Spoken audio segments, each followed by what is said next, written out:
Ladies and gentlemen, my name is Ingrid Carlqvist and I was born 1960 in Sweden, when the Social Democrats were going to rule forever and ever, and our country was the nicest and safest and most progressed in the world. Now I live in Absurdistan, a country that has the highest figure of reported rapes in the world, hundreds of so-called exclusion areas, where people live outside the Swedish society, and with newspapers that hide all these horrible facts to the people. I feel just like Dorothy Gale in The Wizard of Oz. A tornado came and blew me miles and miles away from my home and dumped me in a country I don't know. Toto, I have a feeling we're not in Sweden anymore. Like Dorothy, I'm searching for a way to find my home, but on my path I only meet lions without courage, scarecrows without brains, and tin men without hearts. When I grew up, our Prime Minister was Tage Erlander, a Social Democrat. In 1965, he said in Parliament, after violent race riots in America, "We Swedes live in a so infinitely happier situation. The population in our country is homogeneous, not just according to race, but also in many other aspects." Now I live in a nation that is not homogeneous in any aspect. Olof Palme, that came after him, decided that homogeneous was a bad thing and opened up our borders for people from all over the world. And from right to left, the politicians told us that there were no such thing as a Swedish culture, no Swedish traditions worth mentioning, and that we Swedes should be grateful that so many people with real culture and real traditions came to us.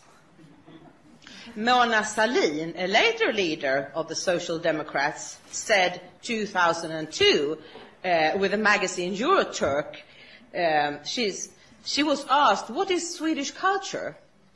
And she said, "I've often had that question, but I can't think of what Swedish culture is. I think that is what makes us Swedes so envious of immigrants. You have a culture, an identity, something that ties you together. What do we have? We have Midsummer's Eve and such corny things." She also said, "The Swedes must integrate into the new Sweden. The old Sweden is not coming back."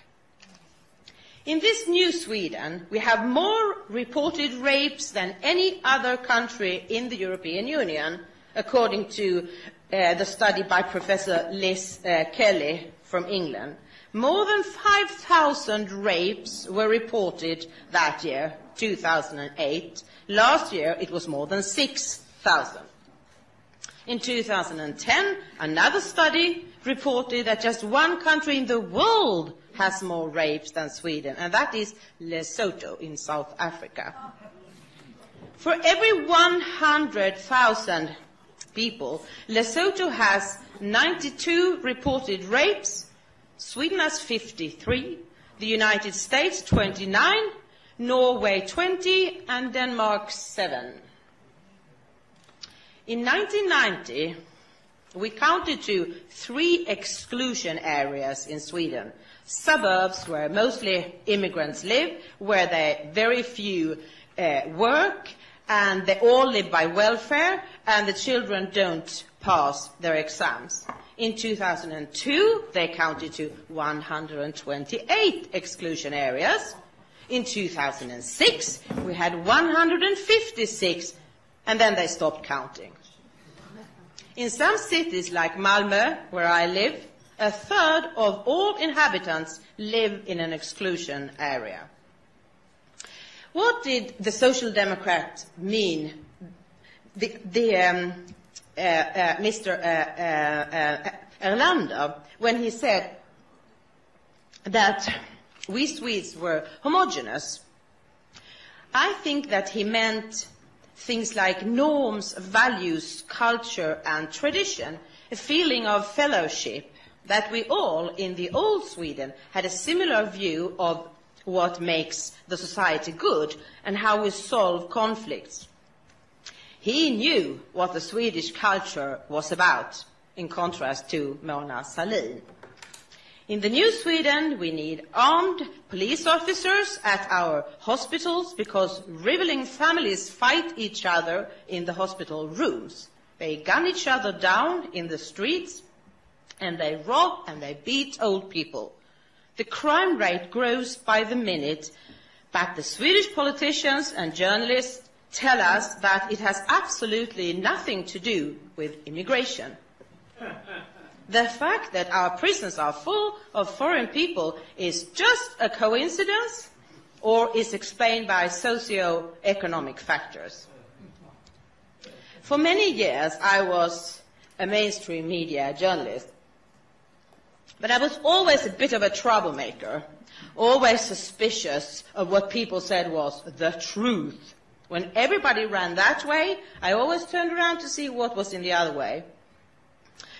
And in January last year, something happened to make me lose my last hope about Swedish journalists. I was the vice chairman of the Society of Publicists in Malmö, and we had invited the Danish journalist Mikael Jalving to speak about his book, Absolute Sweden, Absolute Sweden, The Journey in the Country of Silence. And one day the chairman phoned me and said, "We must cancel Mikael Jalving." Why? Because he's going to talk at a meeting arranged by a newspaper called National Today. It didn't matter to him, the chairman, or anyone else on the board of this Society for Journalists, that Jalving was going to speak about his book. If he went to that meeting, he would be infected by nationalist ideas, and probably he would become a Nazi. You see, everyone with a different opinion in Sweden really is a Nazi. That's the way it works in the new Sweden, the country I call Absurdistan, the country of silence. I was furious and I left the board of that society. I left the society. And that led to my being invited to the Danish Free Press Society to talk about this strange country of Sweden, and that led to my founding the Swedish Free Press Society. And that is how I met Lars Hedegaard, but we didn't settle for running one free press society each. We have a solid background as journalists, both of us, so we decided to start a newspaper, a good old-fashioned printed newspaper. We decided to call it Dispatch International because our vision is that this newspaper will become worldwide one day. But first we take Manhattan, then we take Berlin, or rather, first we take Scandinavia, and then we take the world. We will have two printed versions, one Danish and one Swedish, but the stories are the same. And you will find it in the stories in German and English as well on the e-paper. We will write about politics in our countries and in the world. And we will write about all those things that mainstream media has been hiding for so many years now. We will distinguish between news stories and commentaries, and the tone will be subdued. We will let the facts talk, the facts that mainstream journalists hide from people. The situation in Sweden is far worse than the Danish. In Sweden, nobody talks about immigration problems and the death of the multicultural project or the Islamization of Europe. If you do, you will immediately be called a racist, an Islamophobe, or a Nazi. That's what I have been called since I founded the Free Press Society. My name has been dragged in the dirt in big newspapers like Sydsvenskan, Svenska Dagbladet, and my own union paper, The Journalist.